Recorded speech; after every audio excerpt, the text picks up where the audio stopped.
Hi there, and welcome back to LeanReads, the channel where we share powerful insights and personal growth lessons through great books.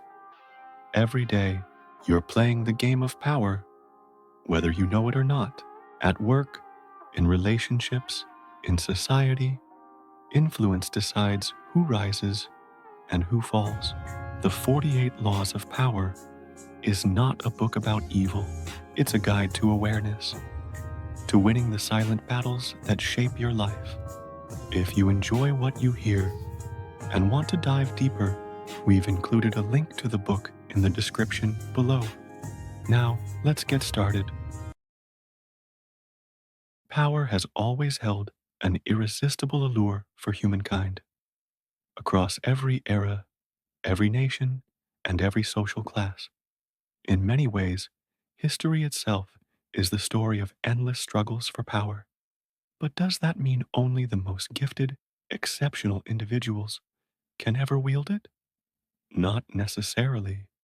According to author Robert Greene, power is not a matter of talent, it's a matter of strategy.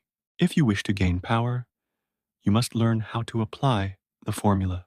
How exactly? His groundbreaking book, The 48 Laws of Power, 1998, provides the answer. This modern classic examines the nature of power in all its forms, from understanding it, seeking it, protecting it, to using it effectively for one's own benefit. Through centuries of examples drawn from politics, history, and philosophy, Greene unveils the timeless mechanics of power that govern human relationships and institutions alike. Robert Greene is an American author and speaker best known for his works on power, strategy, and mastery. A graduate of the University of California, Berkeley, he has written 5 international bestsellers, beginning with The 48 Laws of Power, his first and most influential work. Whether we like it or not, human beings are born into the game of power, a game that has existed since the dawn of civilization, and whether consciously or not, each of us is a player. Sometimes the struggle is brutal and visible. More often, it unfolds quietly in the shadows. The real question is, do you know the rules? And are you playing to win? Some people deceive themselves into thinking that power can be ignored, that they can refuse to play the game. Others condemn it as evil, manipulative, or outdated in our democratic age. And yet, there are those who embrace it fully, entering the arena with instinctive skill and winning without even seeming to try. In the 48 Laws of Power, Robert Greene distills over 3,000 years of human history into practical lessons on how power operates, how it is gained, and how it is lost. Drawing from figures like Machiavelli, Sun Tzu, Napoleon, and Bismarck, Greene reveals how understanding power dynamics allows us to protect ourselves and shape our own destiny. This summary offers you a first taste of power, a glimpse into 12 of the 48 timeless laws that govern influence, strategy, and success.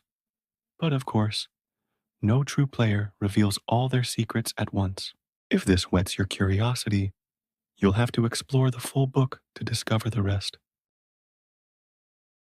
Never outshine the master. Have you ever tried to impress your boss, only to find that your efforts backfire? If so, you may have broken the most basic rule of the power game. Show modesty in front of those above you, people who already possess more power than you do.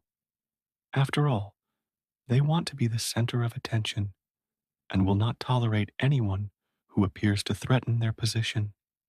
When you try to show off, your superior will perceive you as a threat. Sooner or later, they will find a way to eliminate you. Consider the relationship between King Louis of France and Nicolas Fouquet, the Controller General of Finances from 1653 to 1661, Fouquet was intelligent and loyal, and he became indispensable to the administration, but still not powerful enough to become prime minister after the incumbent died. To win the king's favor, Fouquet staged an extravagant party at his magnificent chateau and invited Louis XIV. The next day, Louis XIV ordered Fouquet arrested. The king felt overshadowed, and he accused Fouquet of embezzlement. Whether the accusation was true was less important than the fact that Fouquet had to spend the rest of his days in prison. Now you know, trying to outshine or outdo your superior rarely pays off. So, how do you win a boss's favor? A simple strategy is to make the boss look better than others, even better than you. Make others appear more brilliant and protect your own work. Have you ever taken a brilliant passage from someone else and passed it off as your own? Have you ever borrowed a classmate's answer and handed it in as yours? Whether you've done it or not, the reality remains. People seeking power often leverage the achievements of others to advance themselves. Why waste energy reinventing something others have already done? Take Nikola Tesla, the Serbian engineer who once worked for Thomas Edison. Tesla, more than Edison, played a crucial role in perfecting the electric generator by improving Edison's crude designs. Tesla worked relentlessly for a year, 18 hours a day in his lab. Yet today, the generator is widely credited to Edison. You can use another person's work to your advantage, but you must acknowledge their contribution. To control someone, befriend them, then learn everything. Have you ever attempted to outmaneuver a rival only to be blindsided by their next move? What can you do? The simplest trick is to gather useful information about the person you want to control. To take something from someone, you first must understand them. Knowing their plans, weaknesses, and desires makes it easy to win their favor and steer their actions. Consider the art dealer Joseph Duveen. In the 1920s, he decided he wanted Andrew Mellon, former U.S. Secretary of the Treasury, as a devoted client. Mellon had a reputation for being hard to please, so Duveen bribed Mellon's staff to gather intelligence. When Mellon came to London, Duveen arranged a chance encounter at an art gallery and struck up a conversation. Because Duveen knew Mellon's tastes intimately, he charmed Mellon into believing they were kindred spirits with identical views on art. The meeting ended warmly, and Mellon quickly became one of Duveen's best customers. How to implement Duveen's method without the risky parts? You can hire an agent or do the spying yourself. Most people hire, but that carries risk. How can you be certain the agent is loyal? If you want information you can trust, become the spy yourself. That's not easy. People are reluctant to reveal private details to strangers. But if they view you as a friend, everything changes. They open up, let down their guard, and you gain precious insight. Act unpredictably to keep your opponents off balance. Most people dislike sudden change, but that very discomfort can become your greatest weapon. Unpredictable behavior confuses and intimidates your rivals, and this uncertainty is exactly what gives you an edge. In any competitive situation, your opponents will try to track your habits and decision-making patterns so they can anticipate your next move. Therefore, your best strategy is simple. Break the pattern, act unpredictably, keep them guessing, and make them uneasy. A famous example comes from the 1972 World Chess Championship between Bobby Fischer and Boris Spassky. Fischer knew that Spassky had a gift for reading his opponent's tendencies, and he refused to give him that advantage. In the days leading up to the match, Fischer acted erratic. He questioned whether he would even attend the event in Reykjavik, then arrived at the last moment, complaining about everything, from lighting and chairs to background noise. In the first game, Fischer made a careless mistake and resigned, highly unusual for a man known for his relentless focus. Spassky grew unsettled. That was when Fischer struck. Once your opponent is confused, you have the perfect opening. They waste mental energy trying to interpret your actions instead of concentrating on their own strategy. The result? Fischer went on to win game after game with daring, unpredictable moves. Spassky lost the title, and Fischer became world champion. Surrender to a stronger opponent to win. Later, have you ever faced someone you knew you couldn't defeat? Most people fight for glory, no matter the odds, but that's not the path to power. So, what should you do when facing a superior force? Surrender. It may sound counterintuitive, even cowardly, but surrender can be a powerful, long-term strategy. By yielding, or at least appearing to yield, you lower your opponent's defenses. They relax, believing they've already won. That's when you regain your strength and plan your next move. Consider the playwright Bertolt Brecht, a known communist sympathizer who fled to the United States in 1941. After World War II, Brecht and several colleagues were summoned before the House Un-American Activities Committee, accused of communist infiltration in Hollywood.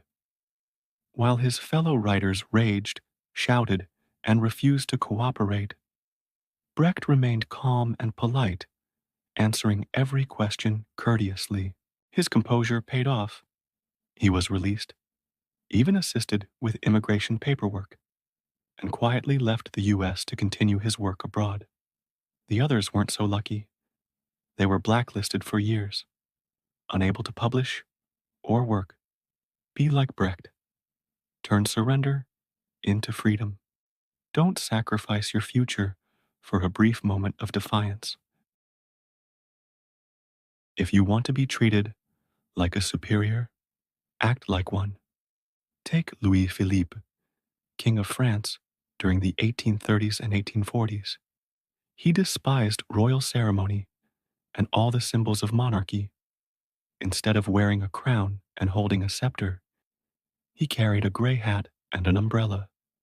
He preferred the company of bankers over aristocrats. This casual attitude backfired.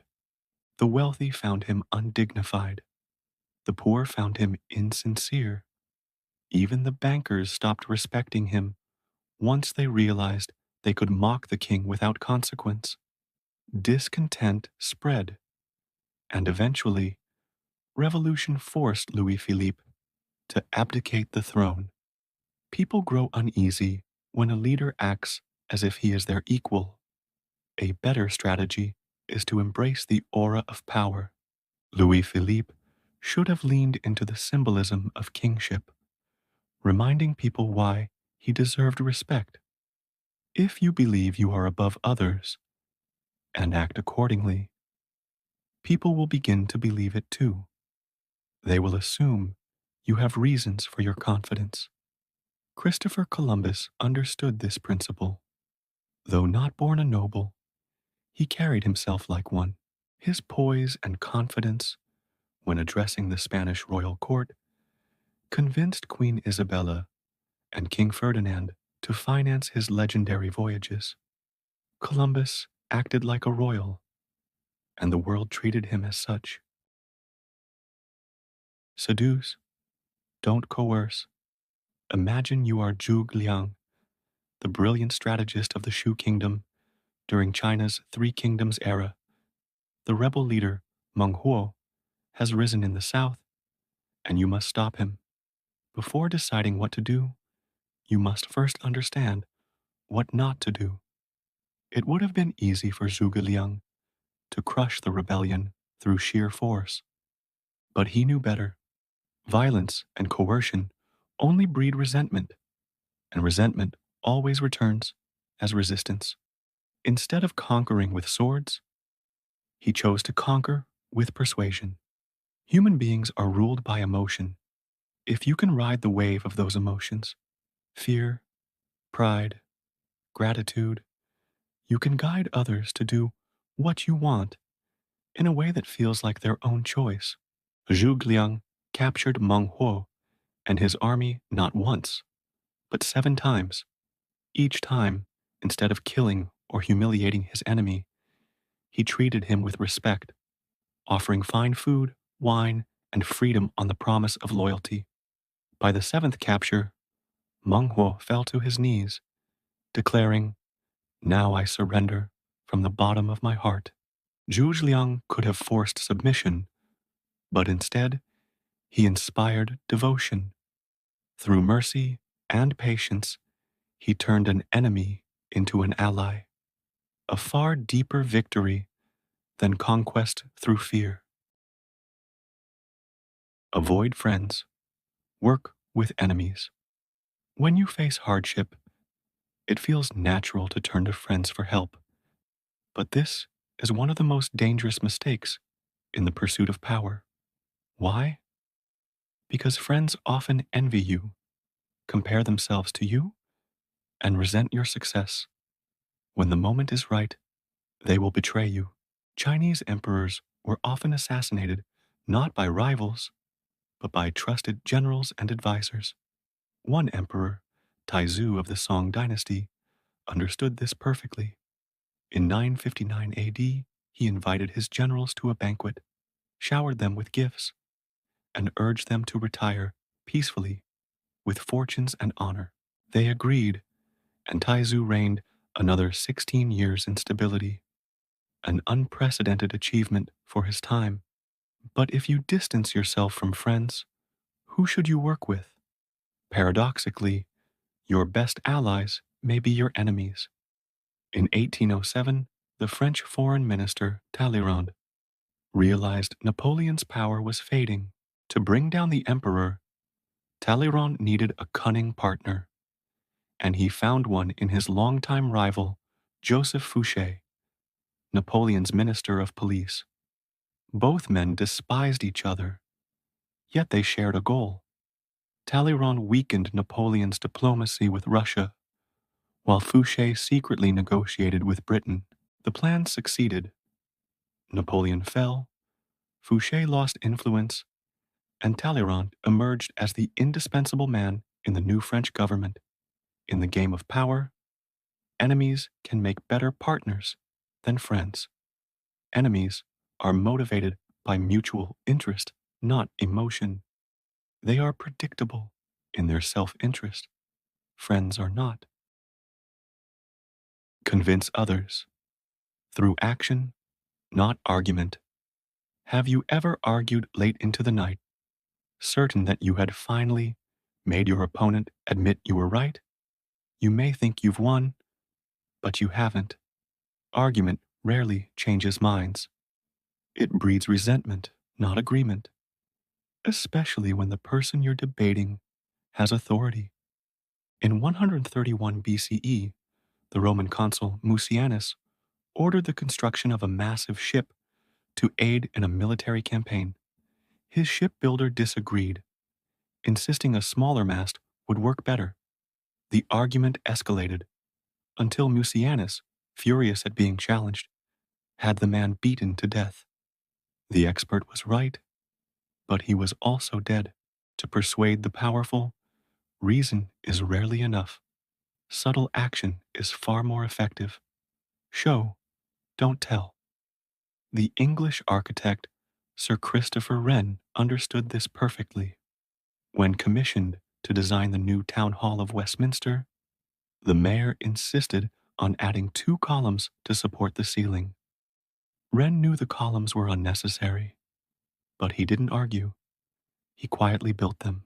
Years later, workers renovating the hall discovered that the columns stopped just short of touching the ceiling. They supported nothing at all. Wren had avoided conflict, preserved his design, and proved his point, silently, elegantly, and on his own terms. The path to power is not through force, emotion, or endless argument.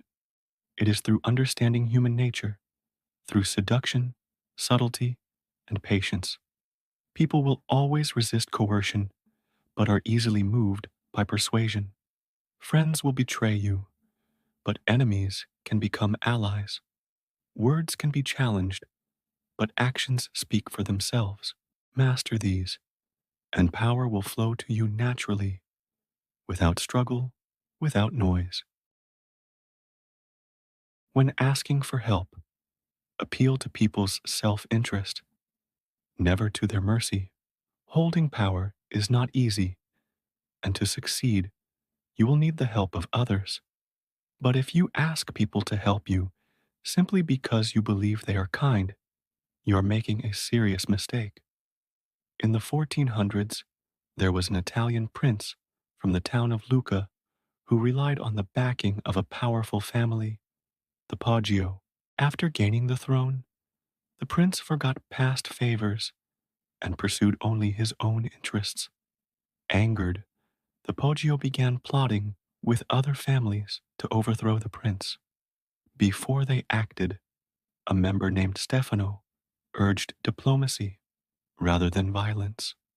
Stefano approached the prince and appealed to his sense of obligation, asking him to remember old debts. Instead of responding with gratitude, the prince invited the Poggio to his palace and then betrayed them. He imprisoned and executed all of them, including Stefano. The lesson is blunt. Don't expect people to help you out of goodwill alone. Instead, make them see what they stand to gain. That task is far from easy. Know what others really want. In the 1500s, Portuguese envoys arrived in Japan seeking trade and to convert the Japanese to Christianity. They failed because they never discovered what the Japanese truly wanted. A century later, the Dutch took a different approach. They understood that the Japanese desired direct access to European markets, and the Dutch could provide that. As a result, Tokugawa Ieyasu, the first shogun of the Tokugawa shogunate, expelled the Portuguese and cultivated ties with the Dutch instead. Appeal to interest, not to pity or goodwill. Too much availability makes people take you for granted. In courting and in power alike, there is a basic dynamic. If your lover answers your call in 30 seconds, your interest often fades. But if they ignore you for a day or two, you go insane. This rule extends beyond romance. It is a core principle of power. If you are too eager, too generous, or too available, people will quickly lose interest. Consider the ancient Iranian city of Media, c. 8th century BCE, a community of independent clans who resisted centralized rule.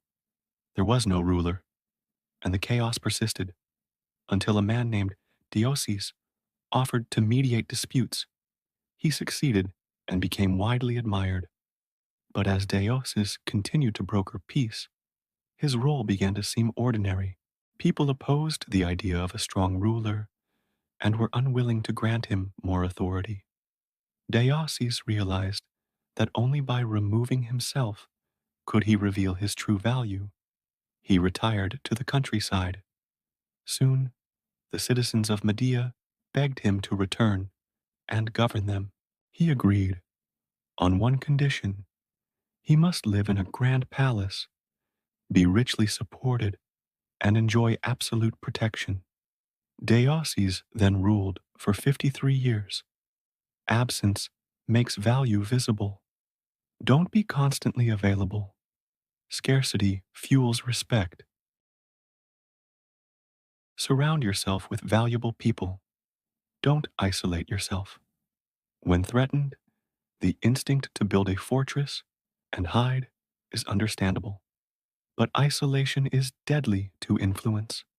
You cannot wield meaningful power if you cut yourself off from the world. Consider Qin Shi Huang, China's first emperor, 3rd century BCE. Once the most powerful man of his age, he grew paranoid in later life. He moved into a labyrinthine palace with secret passages so he could travel unseen. Anyone who looked at him was executed.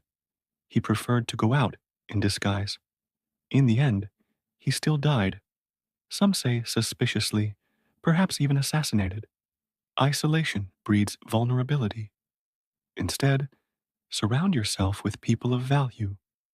Louis XIV understood this. He populated Versailles with nobles, men who had previously been rebellious when removed from power. Once they enjoyed the king's favor and privileges, they became his defenders.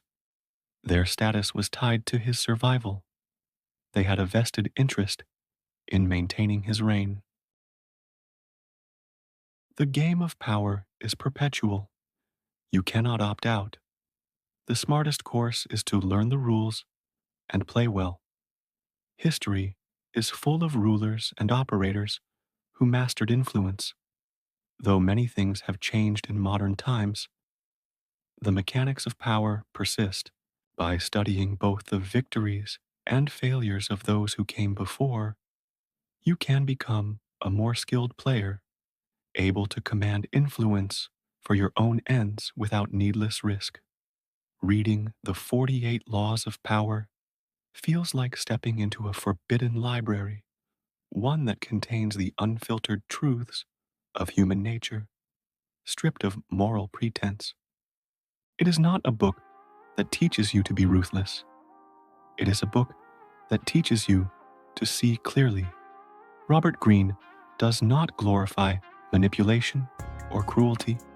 Instead, he holds up a mirror to the timeless reality of power, that beneath the layers of civility, the world still runs on influence, perception, and control. To deny this is to remain naive. To understand it is to become free. What struck me most was how universal these laws are. Whether in a royal court, a corporate boardroom, or a quiet personal relationship, the same dynamics repeat. People crave attention, fear, humiliation, and seek control. Greene reminds us that power isn't inherently evil. It is a neutral force. Like fire, it can burn or illuminate depending on who wields it. Each story, from Zhuge Liang's calm persuasion to Talleyrand, is strategic patience, shows that mastery of power comes not from aggression, but from emotional intelligence, timing, and restraint. The greatest players are not the loudest. They are the ones who can wait, observe, and act with precision. Yet reading this book also evokes discomfort. It forces you to admit how easily kindness can be exploited, how often we surrender influence through sentimentality or vanity. But this discomfort is the beginning of awareness. Power, after all, is not about dominating others. It's about mastering yourself, your impulses, and your image in the eyes of others. The 48 Laws of Power is not a manual for conquest. It is a manual for survival in a world that often rewards cunning over virtue. Once you see the game, you can choose how to play it, ethically, intelligently, deliberately. And perhaps that is Greene's ultimate lesson. True power lies not in controlling others, but in understanding the invisible strings that move them and choosing when and whether to pull. In the end, this book doesn't turn you into a manipulator. It turns you into an observer, It teaches you to recognize ambition behind smiles, fear behind anger, and weakness behind arrogance. Once you understand the dance of power, you stop being a pawn and start moving like a player.